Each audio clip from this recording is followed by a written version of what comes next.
स्त्रियांना, महिलांना नक्की हवं तरी काय? हाय, हॅलो, नमस्कार. आजचा हा जो आपला विषय आहे तो हाच आहे की स्त्रियांना, मुलींना नक्की हवं तरी काय? हा प्रश्न अनेक पुरुषांकडनं किंवा अनेक मुलांकडनं बरेच वेळा जेव्हा विचारला जातो, तेव्हा ते थोडेसे स्ट्रेसमध्येच असतात असं मी बघितलंय. एखाद्या स्त्रीमुळेच किंवा त्यांच्या आयुष्यातल्या एखाद्या अ, जवळच्या व्यक्तीमुळे. ओके. तर आजचा जो टॉपिक आहे हा अतिशय इंटरेस्टिंग आहे. एका स्टोरीमधून, एका गोष्टीमधून मी समजवायचा प्रयत्न करणार आहे. तुमचे डोळे उघडतील अशी ही स्टोरी आहे. मॅरेज कन्सल्टेशन ज्यावेळेस मी करत असते, त्यावेळेस मला कॉलमध्ये किंवा कन्सल्टेशनच्या दरम्यान सर्रास विचारला जाणारा हा प्रश्न आहे, की मॅडम, बायकोचं कितीही ऐकलं, तिच्या मनासारखं मी कितीही वागलो, तिचे सगळे हट्ट पुरवले, तिला हवं तसंच सगळं केलं, तरीही ही खुश होत नाही. हिला नक्की हवं तरी काय? हिच्या मनातलं नक्की मी ओळखायचं तरी कसं? हिला नक्की काय हवंय? हे आम्हाला तुम्ही सांगा. तर अशाच सगळ्या पुरुषांसाठी, अशाच सगळ्या या तरुण मुलांसाठी ज्यांचं आता रिसेंटली लग्न झालेलं आहे, या सगळ्या मुलांसाठी मी हा व्हिडिओ बनवत आहे. कारण असंख्य वेळा कन्सल्टेशन्समध्ये हा प्रश्न विचारला जातो आणि मी दरवेळेस समजावून थकून जाते, की स्त्रियांना, मुलींना नक्की हवं तरी काय? ओके. हा व्हिडिओ, या व्हिडिओमध्ये आपण एक गोष्ट ऐकणार आहोत जी थोडीशी जुन्या काळातली आहे, पण अतिशय इंटरेस्टिंग आहे. आपण अकबर बिरबलाच्या स्टोरीज कशा ऐकायचो त्या टाईपची ही थोडीशी स्टोरी आहे. त्यामुळे पेशन्स ठेवून शेवटपर्यंत व्हिडिओ बघा. तुम्हाला ह्याच्यातून जे शिकायला मिळणार आहे, गोष्ट तुम्ही इंटरेस्टिंग किंवा एंटरटेनमेंट म्हणून ऐकू शकता, पण त्यातून जो मला मेसेज पोचवायचा आहे तो खूप महत्वाचा आहे. तर सुरुवात करूया. गोष्ट काही शेकडो वर्षांपूर्वीची आहे असं तुम्ही समजू शकता. एक अतिशय हुशार राजा होता. त्याचं नाव होतं विक्रम. ओके. त्याच्या हुशारीबद्दल तो खूप नावाजलेला होता. तो एकदा जंगलात गेलेला असताना त्याच्या बाजूच्या शेजारच्या राज्यातले काही सैनिक तिथे आले आणि बिचारा हा विक्रम जो राजा होता हा एकटा असल्यामुळे त्या सैनिकांनी ह्याला पकडलं. ओके. आता हे जे सैनिक होते हे दुसऱ्या राज्याचे सैनिक होते, शत्रू राजाचे सैनिक होते. हा जो शत्रू राजा होता ह्याचं नाव घेऊया आपण अशोक. ओके. तर हा जो अशोक राजा होता त्याने विक्रम राजाला कैदेत ठेवलं आणि सांगितलं की मी तुला एक प्रश्न विचारणार आहे, त्या प्रश्नाचं तू मला समाधानकारक उत्तर द्यायचंस. ओके. ह्या प्रश्नाचं जर तू मला समाधानकारक उत्तर दिलं नाहीस तर त्याचे परिणाम काही वाईट होतील, ते तुला सहन करावे लागतील. पण मी तुला 1 वर्षाचा कालावधी देतो. 1 वर्षासाठी मी तुला सोडतो माझ्या कैदेतनं. तू अतिशय हुशार आहेस असं मी ऐकलंय. आपण चेक करूया ना, खरंच ही हुशारी तुझी खरी आहे का उगाच काहीतरी तू मिरवतोस? तर मी तुला 1 वर्षासाठी सोडेन आणि तू सगळीकडे आजूबाजूला विचारणा कर. जे तुझं मंडळ आहे त्याच्यामध्येही जाऊन विचार. तुझ्या आजूबाजूची जी हुशार माणसं असतील, तुझ्या राज्यामधली जी हुशार माणसं असतील, गुरुजी सारखे लोक असतील, त्या सगळ्या लोकांना तू विचार आणि मला या प्रश्नाचं उत्तर आणून दे. आता विक्रम राजाकडे तसाही काही ऑप्शन नव्हता. तो म्हणाला, ठीक आहे, मी तुझी अट मान्य करतो. मी तुला वचन देतो की 1 वर्षात मी तुला तुझ्या प्रश्नाचं उत्तर आणून देईल. विचार, तुझा काय प्रश्न आहे मला सांग तरी. सध्या विक्रम राजाकडे काही ऑप्शन नसल्यामुळे त्यांनी ती अट मान्य केली. अशोक राजा म्हणतो, माझा प्रश्न आहे, ह्या जगातल्या सगळ्या स्त्रिया अशा का वागतात?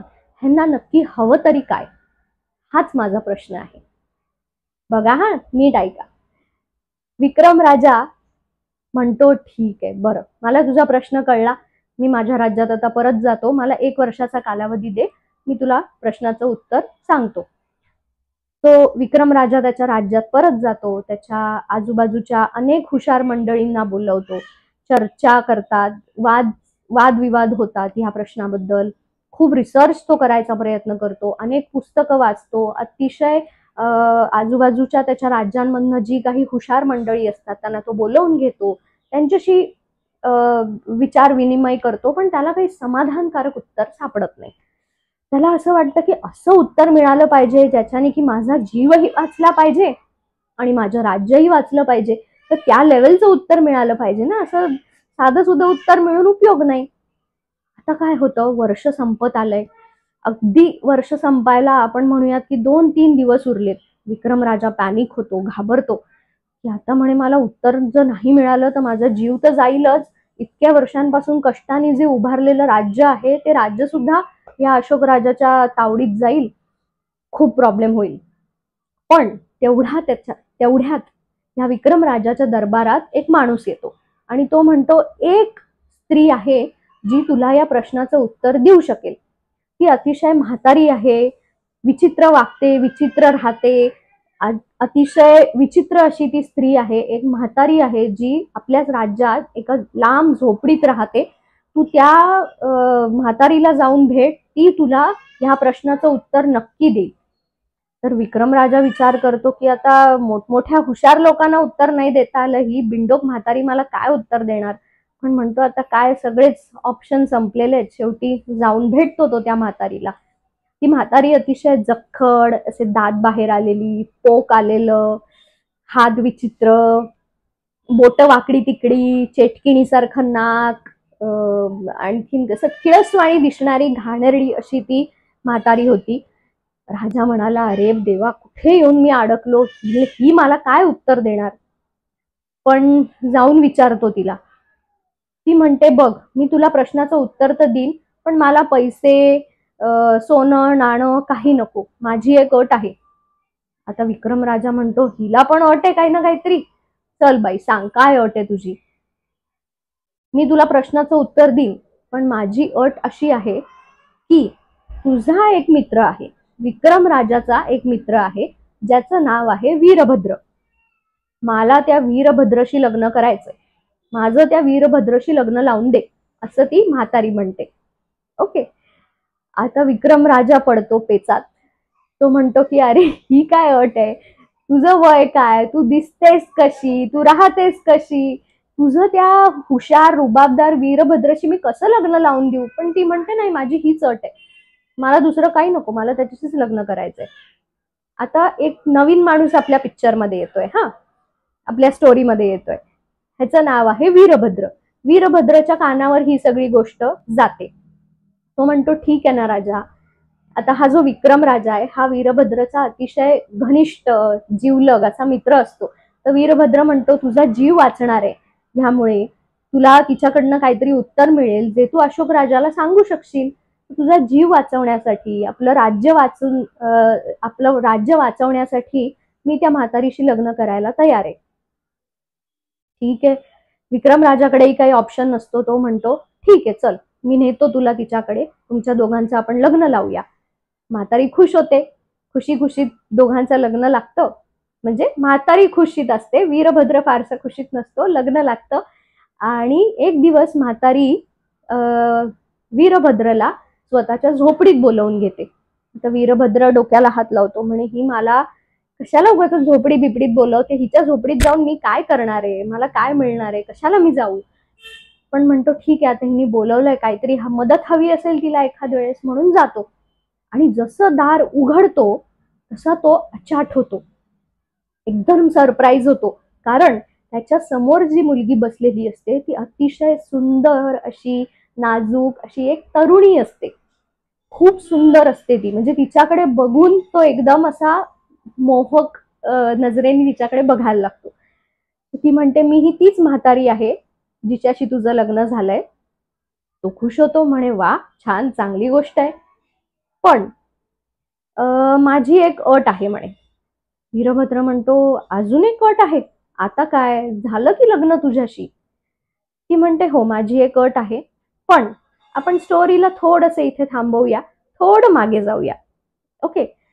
मगाशी आपण ज्या वेळेस ह्या म्हातारीचं वीरभद्रशी लग्न लावून दिलं, बरोबर, त्यावेळेस म्हातारीने अट घातली होती की मी तुला उत्तर देईन तुझ्या प्रश्नाचं. प्रश्न काय होता की स्त्रियांना नक्की हवं तरी काय, एखाद्या स्त्रीला, एखाद्या महिलेला नक्की हवं तरी काय आयुष्यात, हा प्रश्न होता, बरोबर. त्या प्रश्नाचं ह्या वेळेस त्या म्हातारीने उत्तर दिलेलं असतं. प्रश्नाचं उत्तर असतं की प्रत्येक स्त्रीला किंवा प्रत्येक महिलेला तिच्या आयुष्याचा चार्ज हवा असतो.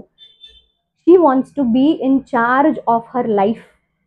तिला तिच्या आयुष्याचे निर्णय, चांगले वाईट जे काही असतील, ते स्वतःच्या मर्जीप्रमाणे घेता यावेत. तिला तिचं आयुष्य तिच्या मनाप्रमाणे जगता यावं. तिच्या टर्म्स अँड कंडिशन्स वरती तिला तिचं आयुष्य जगता यावं. एवढीच काय ती प्रत्येक स्त्रीची एक माफक अपेक्षा असते. हे उत्तर ज्यावेळेस विक्रम राजा ऐकतो त्यावेळेस तो अतिशय आनंदी आणि समाधानी होऊन अशोक राजाकडे जातो.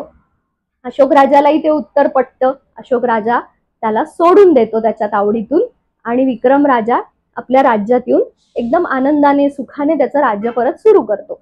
आता ही झाली आपली आधीची स्टोरी. आता बॅक टू वीरभद्र आणि म्हातारीच्या स्टोरीकडे येऊया. ओके, आता वीरभद्रला ही जी म्हातारी असते ती झोपडीत बोलावून घेते. तिथे त्याला अचानक एक सुंदर मुलगी दिसते आणि ती म्हातारी म्हणते की बघ, मी तुला एक अट घालणार आहे. फार काही खुश वगैरे होऊ नकोस तू, मला माहितीये तू मला सुंदर रूपात बघून खूप खुश वगैरे झालायस, पण तू माझ्याशी लग्न करतोस का नाही ही माझी टेस्ट होती आधीची. आता पुन्हा एक टेस्ट आहे. ओके, आधीची मी तुला टेस्ट केलं होतं की इतक्या जखण म्हाताऱ्या बाईशी तू लग्न करतोस की नाही, मला बघायचं होतं की खरंच तुझ्या मित्रावरती किती जीव आहे. उद्या जाऊन तुम्ही दोघं मिळून हे राज्य चालवणार आहात, तर मला टेस्ट तर करायला पाहिजे ना तुम्हाला की खरंच तुम्ही सगळं ऐकताय की नाही, खरंच तुम्ही त्या लायक आहात की नाही. आता एक टेस्ट तर पास झाली. ओके, पण आता माझी एक अट आहे की मी जी ही अशी सुंदर रूपात चालत सुंदर अशी जी दिसते आहे, हे मला असं कायम नाही राहता येणार. मला फक्त 12 तासाची मर्यादा आहे. आपला दिवस असतो 24 तासाचा. ओके, तर एकतर मी सकाळच्या वेळात किंवा दिवसभराचे जे 12 तास असतात त्यात मी अशी सुंदर राहू शकते, किंवा मग रात्रीच्या 12 तासांमध्ये मी अशी सुंदर राहू शकते.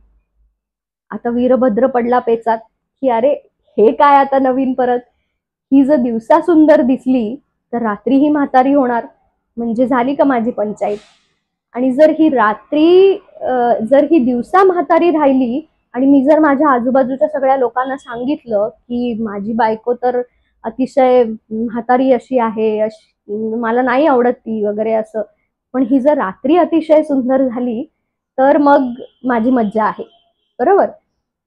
पण हे असं म्हणजे किती वर्ष असं चालू राहणार. आणि त्याला खरंच प्रश्न पडतो की हे असं कसं, म्हणजे असं कसं जगायचं की फक्त 12 तास ही सुंदर दिसणार, 12 तास अतिशय जखण म्हातारी, असं कसं चालणार. तो खूप विचार करतो आणि त्याला काही प्रश्न सुचत नाही, उत्तर काही सुचत नाही. अनेक दिवस विचार केल्याच्या नंतर त्याला एक आयडिया सुचते. त्याला प्रश्नाचं उत्तर सापडतं. तो एक दिवशी जाऊन त्या सुंदर मुलीच्या जवळ बसतो आणि तिला प्रश्नाचं उत्तर देतो की बघ, मी खूप दिवस झाले या उत्तराचा विचार करतोय.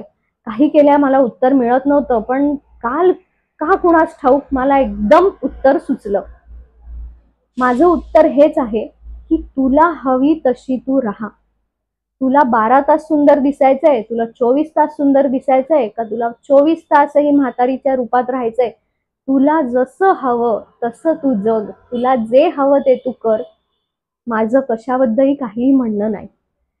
हे ऐकून ती जी म्हातारी असते ती इतकी खुश होते की ती म्हणते टेस्ट पास. तू दुसरी टेस्ट सुद्धा पास झालास. मी तुझी परीक्षा घेत होते, मी तुला चेक करत होते की खरंच जे मी आधी तुम्हाला दोघांना शिकवलं, मी जो काही मोलाचा सल्ला तुम्हाला दिला आधी की एखाद्या स्त्रीला नक्की काय हवं असतं, तिला तिच्या आयुष्याचा इन्चार्ज व्हायचं असतं, हा जो मी मोलाचा सल्ला तुम्हाला दोघांना दिला, फक्त एक राजा किंवा त्याचा सल्लागार मित्र म्हणून तुम्ही तो ऐकला आणि सोडून नाही दिलात. कुठेतरी त्याच्यावरती तुम्ही विचार केलात आणि खऱ्या आयुष्यात तुम्ही तो वापरताय की नाही हे मला चेक करायचं होतं, म्हणूनच मी ही तुझी टेस्ट घेतली आणि तू टेस्ट पास झालास. आता काय, तर आता मी तुला हवं तसं आयुष्यभर वागेल, मी 24 तास सुंदर स्त्री बनून राहील. आता झालं की नाही वीरभद्राची मज्जा. इथे स्टोरी संपते आपली. ओके, स्टोरी संपते, पण आपण मुद्दा लक्षात घेऊया. आता मॉरल ऑफ द स्टोरी काय आहे की स्त्रियांना ह्या जगात त्यांच्या मनासारखं जगता येत नाही, तर तुम्ही त्यांना पुरुष म्हणून किंवा एखादा मुलगा म्हणून तुम्ही त्यांना कसं सक्षम करू शकता, कसं एम्पॉवर करू शकता, ह्याचा तुम्ही सतत विचार करत राहायला पाहिजे. ओके. त्यांना स्वतःचे निर्णय स्वतः घेऊ द्या आणि त्या निर्णयांचे जे काही परिणाम असतील, चांगले किंवा वाईट, जे काही कॉन्सिक्वेन्सेस असतील आपल्या आपल्या म्हणण्याप्रमाणे त्यांचं जे काही वागणं असेल, त्याचे जे काही चांगले वाईट कॉन्सिक्वेन्सेस असतील, ते सहन करण्यासाठी किंवा ते उपभोगण्यासाठी त्यांना सक्षम बनवा. हेच आपण या स्टोरीमधनं समजायचा प्रयत्न करू. आपल्याकडे लहानपणापासून आपण असं बघितलं गेलंय की ह्या ज्या स्त्रिया असतात ह्यांना लहानपणापासूनच थोडंसं ना काय म्हणतात, अंडर कॉन्फिडन्स त्यांच्यामध्ये ठेवला जातो. म्हणजे त्यांचा कॉन्फिडन्स हळूहळू करून काढून घेतला जातो. एखादी मुलगी, एखादी स्त्री ज्यावेळेस लहानपणापासून स्वतःसाठी काही निर्णय घ्यायला सुरुवात करते, मला ह्या शाळेत जायचंय, मला ह्या कॉलेजमध्ये जायचंय, मला ही स्ट्रीम निवडायची आहे, मला ह्या ठिकाणी नोकरी करायची आहे, मला घरापासून थोडी लांब नोकरी करायची आहे, इकडे जायचंय, तिकडे जायचंय, हळूहळू हळू करून तिला नाही नाही नाही नाही असं सांगून तिला जखडण्याचा, तिला डांबून ठेवण्याचा बरेच लोक प्रयत्न करतात. याने काय होतं, तिचा कॉन्फिडन्स कुठेतरी हिरावून घेतल्यासारखं होतं. तिला जर तुम्ही सक्षम केलं तर तिचे जे आर्थिक निर्णय आहेत किंवा तिच्या आयुष्यातले जे काही महत्वाचे निर्णय असतील, मग ते घर, संसार, तिची मुलं, तिचे फायनान्सेस, हे जे निर्णय आहेत ह्यातले काही निर्णय ती तिच्या नवऱ्याला, तिच्या वडिलांना, भावाला घ्यायला सांगू शकते. पण हा चॉईस तिला देणं जाणं खूप गरजेचं आहे, जे की दिलं नाही जात. बरेच वेळा मी बघितलंय, स्पेशली जर हाऊसवाईफ असेल ना, तर तिला असं कंट्रोलमध्ये करण्याचा प्रयत्न केला जातो पुरुषांकडनं. आता हे मुद्दामूनच असेल असं नाही किंवा प्रत्येक पुरुषच असाच असेल असंही नाही. आजकाल आपण हेही बघितलंय की अनेक पुरुष आपल्या स्त्रियांना खूप स्वातंत्र्य सुद्धा देतात. पण बऱ्याचशा घरांमध्ये आजही आपण बघतो की स्त्रीला डिरेक्टली, इनडिरेक्टली ना कंट्रोल करण्याचा प्रयत्न केला जातो. आणि स्पेशली कंट्रोल कुठे होते एखादी स्त्री ज्या वेळेस ती सक्षम नसते, ती पैसे कमवत नाही.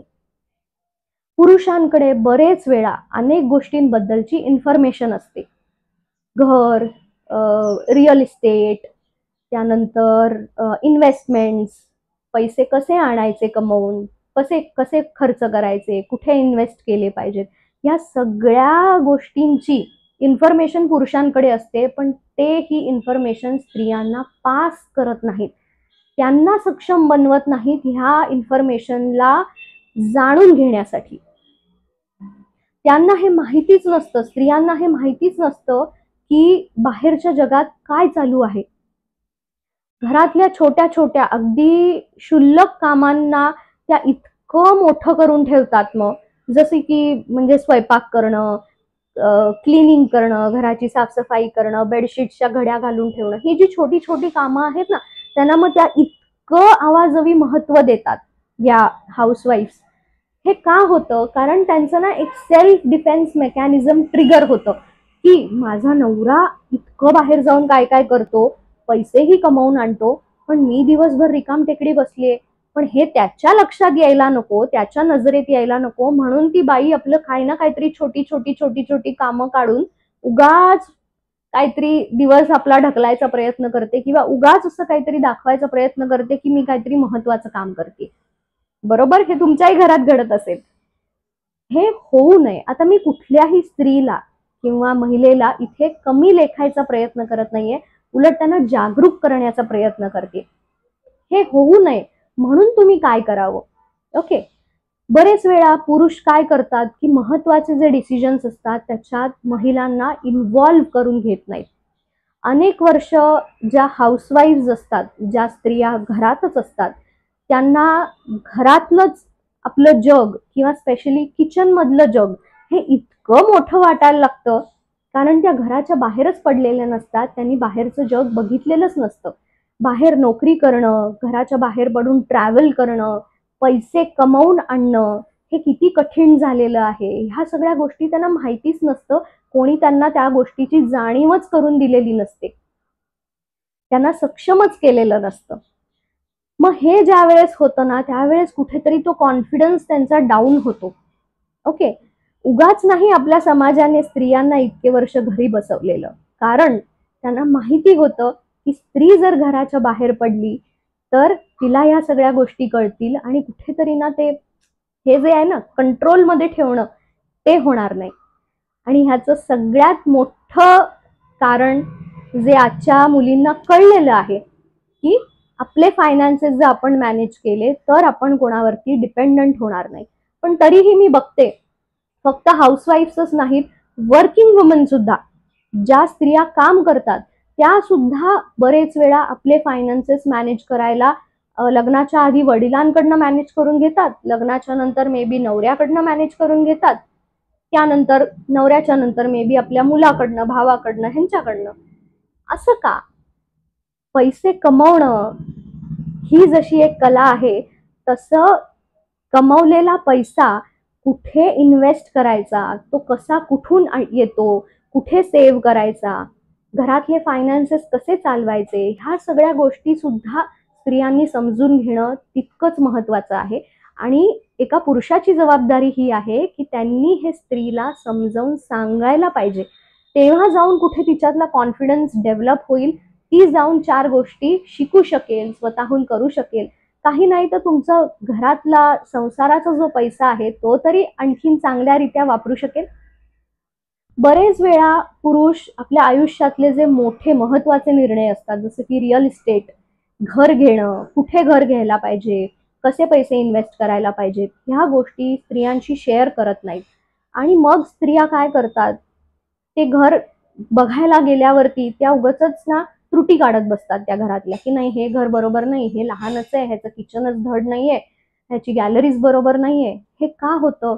कारण ज्या वेळेस तुम्ही ऍक्च्युअल डिसिजन घेत होतात, ज्या वेळेस निर्णय घेतला जात होता, त्यावेळेस त्यांना कॉन्फिडन्स मध्ये घेऊन तुम्ही निर्णय नाही घेतलात, तिला विश्वासात घेऊन तुम्ही निर्णय नाही घेतलात. आता तुम्ही तिचा इगो हर्ट झाला ना कुठेतरी, तर ती तुम्हाला कशी सुखाने त्या घरात जाऊ देईल, बरोबर?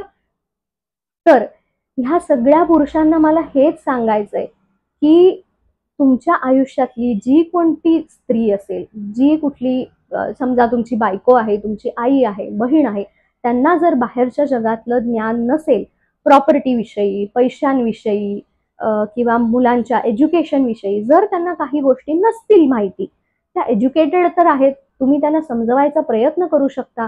तुम्ही त्यांना एखादं रिअल इस्टेट रिलेटेड एखादं पेज ओपन करून द्या, त्यांना सांगा की इथे जाऊन तुम्ही ही माहिती वाचू शकता, Naukri.com वरती त्यांचा रेझ्युमे अपलोड करू शकता. या ज्या छोट्या छोट्या गोष्टी आहेत, हे अनफॉर्च्युनेटली हे नवरे करताना दिसत नाहीत. आणि त्यांनी काय होतं, ह्या स्त्रियांच्या आतला जो न्यूनगंड आहे, कॉन्फिडन्स आहे, तो कुठेतरी काय म्हणतात, तो कॉन्फिडन्स कुठेतरी लॅकिंग राहतो, कमी पडतो. आणि मग ती स्त्री ना आयुष्यभर चिडचिड चिडचिड आणि तुमच्यावरती विश्वास न ठेवणं. हे का होतं? कारण तिला ज्या वेळेस कळतं ना की आपला नवरा आपल्याला कॉन्फिडन्स मध्ये घेऊन 4 गोष्टी करतोय, त्यावेळेस तिला हेही कळत असतं की आपल्या नवऱ्याला आपल्यापेक्षा 4 गोष्टी जास्त माहिती सुद्धा आहेत, आणि तिचा तुमच्यावरचा कॉन्फिडन्स देखील वाढतो. तिला हे देखील कळतं की आपला नवरा फक्त पैसे कमवूनच आणत नाहीये, तर ते कुठेतरी गुंतवतोय, कुठेतरी घर घेतोय, कुठेतरी कोणाला तरी ते घर रेंट आउट करतोय, त्याच्यातून काही पैसे येत आहेत जे तो पुन्हा इन्व्हेस्ट करतोय. एक उदाहरण दिलं मी. ह्या ज्या सगळ्या गोष्टी आहेत, ह्या जर या हाऊसवाईफना जरी कळल्या तरी तिच्या नवऱ्यावरचा, तिच्या भावावरचा कॉन्फिडन्स किती वाढेल ह्याचा तुम्ही विचार करा. आणि स्त्रियांना सक्षम करणं हे फक्त म्हणजे त्यांच्या हातात पैसा नेऊन दिला आणि झालं काम, इतकंच नाहीये. तर तो पैसा त्यांनी कसा वापरावा, कुठे गुंतवावा, कुठे खर्च करावा स्वतःसाठी, ह्या सगळ्या गोष्टी सुद्धा त्यांना समजवणं तितकंच गरजेचं आहे. जे की बरेच पुरुष, मी सगळेच नाही म्हणणार, सगळे पुरुष असे नसतात, हे नक्कीच खरं आहे. अनेक पुरुष आपण आजच्या जगात बघतो की जे आपल्या स्त्रियांना सक्षम करतही आहेत, त्यांना शिकवतायत, त्यांना चांगल्या ठिकाणी नोकरी करायला प्रोत्साहन देतायत, हे देखील खरं आहे. पण आजही काही घरांमध्ये आपण हेच बघतो की मुलगी ज्या वेळेस लग्न करून घरात येते, काही वर्षांनी तिची नोकरी सोडवण्याचा इतका प्रयत्न केला जातो की प्रत्येक तिच्या चुकीवरती, प्रत्येक तिने जी चूक केलेली असते त्याचं उत्तर एकच असतं, तू नोकरी सोड. तुझी ही चूक झाली, तू नोकरी सोड. ती चूक झाली, नोकरी सोड. घरातून बाहेर पडू नकोस. मुलाकडे लक्ष दे, बाळाकडे लक्ष दे, घराकडे लक्ष दे. अरे पण तुम्ही तिचा कॉन्फिडन्स हिरावून घेणार आहात, तिला सक्षम नाही करणार आहात. ती स्वतःचे निर्णय आज जसे स्वतः घेऊ शकते तसे उद्या नाही घेऊ शकणार, आणि मग काय होणार, ती तुमच्यावरती लटकणार ह्या सगळ्या प्रश्नांसाठी.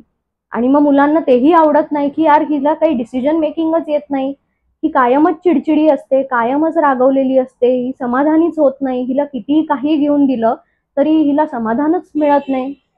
कारण ती आता बाहेर पडून पैसे कमवत नाही, तिला माहित नाही पैसे बाहेर कमवणं किती मोठं टास्क आहे, किती मोठी लढाई लढावी लागते बाहेरच्या जगात जाऊन पैसे कमवण्यासाठी. हे जर तिला माहितीच नसेल तर कमवून आलेल्या पैशाला ती महत्व देईल का? देईल का मला सांगा? नाही देणार. तितकंसं महत्व ती नाही देऊ शकणार, रादर असं म्हणूया आपण, बरोबर? तर ह्या सगळ्या गोष्टी मॉरल ऑफ द स्टोरी आपण हीच घेऊया की प्रत्येक स्त्रीला काय हवं असतं तिच्या आयुष्यात, तर तिच्या आयुष्याचा चार्ज तिला हवा असतो, तिच्या आयुष्याचे निर्णय घेण्याचं स्वातंत्र्य, त्यासाठी लागणारे पैसे हे तिच्याकडे असणं अतिशय गरजेचं आहे. सो महत्वाची गोष्ट हीच की पुरुषांनो, तुमच्या स्त्रियांना सक्षम करा, त्यांना एम्पॉवर करा. कारण बरेच वेळा ज्या वेळेस मी मॅरेज कन्सल्टेशन्स करत असते त्यावेळेस हा मुद्दा माझ्या सारखा सारखा लक्षात येतो की पुरुष स्त्रियांना महत्वाच्या इन्फॉर्मेशन पासून लांब ठेवतात. असं त्यांना वाटतं की हिला काय कळणार आहे, ही ही तर नाही, हिला अनेक वर्ष झाले हिने जॉब नाही केलेला. अरे पण ती शिकली आहे ना, तिला तुम्ही शिकवू शकता. अगदी मी म्हणते ती शिकली जरी नसेल, तुमची आई असेल, आजी असेल आणि काही वर्ष, तिला अनेक वर्ष झाली असतील शिकून, तरी तुम्ही तिला मराठीत किंवा एखाद्या साध्या सोप्या भाषेत जर एखादी माहिती समजवण्याचा प्रयत्न केलात तर ती ती माहिती खूप इझिली समजू शकेल आणि तुमच्या निर्णयामध्ये तुम्हाला मदत करू शकेल.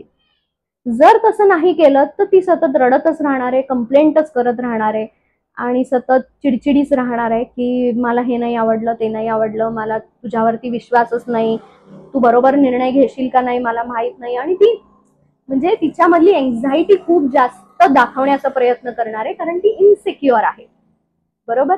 तर सगळ्या पुरुषांना माझं हेच म्हणणं आहे की कन्सल्टेशन्स घ्यायचे असतील तर तुम्ही नक्कीच घेऊ शकता, पण त्याही आधी जर काही करायचं असेल तर तुम्ही हे करा की तुमच्या आयुष्यातल्या स्त्रियांना सक्षम करा, एम्पॉवर करा. ह्या किंवा अशा रिलेटेड काहीही कन्सल्टेशन्स जर तुम्हाला घ्यायचे असतील तर तुम्ही मला नक्की संपर्क साधू शकता.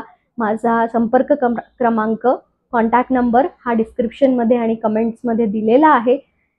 कोणी मला संपर्क साधावा तर तुम्हाला जर प्री मॅरिटल काउन्सिलिंग करायचं असेल किंवा पोस्ट मॅरेज काउन्सिलिंग करायचं असेल, किंवा आपण आजच्या व्हिडिओमध्ये डिस्कस केलं तसं हाऊसवाईफ रिलेटेड तुम्हाला जर काही प्रॉब्लेम असतील की तुमची बायको तुमचं ऐकत नाहीये, तुमच्या नवऱ्याला काही गोष्टी तुम्हाला समजवायच्या आहेत पण तुम्हाला समजवता येत नाहीये, तुमच्या काही अपेक्षा आहेत ज्या पूर्ण होत नाहीयेत, काही गरजा तुमच्या पूर्ण होत नाहीयेत, अशा आयुष्याच्या वेगवेगळ्या फेजेस आहेत ज्या समहाव तुम्हाला मॅनेज करता येत नाहीयेत, किंवा तुम्ही आई वडील आहात आणि तुम्हाला तुमच्या मुलाचं किंवा मुलीचं लग्न करून द्यायचंय पण मुलगा किंवा मुलगी लग्नाला तयारच होत नाहीयेत, तयार झाले तर पटकन एखादं स्थळ पसंत करत नाहीयेत, 2 वर्ष झाले, 3 वर्ष झाले, वय उलटून जायला लागलंय, कधी लग्न करणार कळत नाही, तुम्हाला टेन्शन येतंय, तुम्हाला तुमच्या मुला मुलींना समजवायचंय की लग्न करा, लवकर लग्न करा, पटकन एखाद्याला पसंत करा, पण त्यांना कोणी क्लिक होत नाहीये, असे अनेक प्रॉब्लेम्स असू शकतात.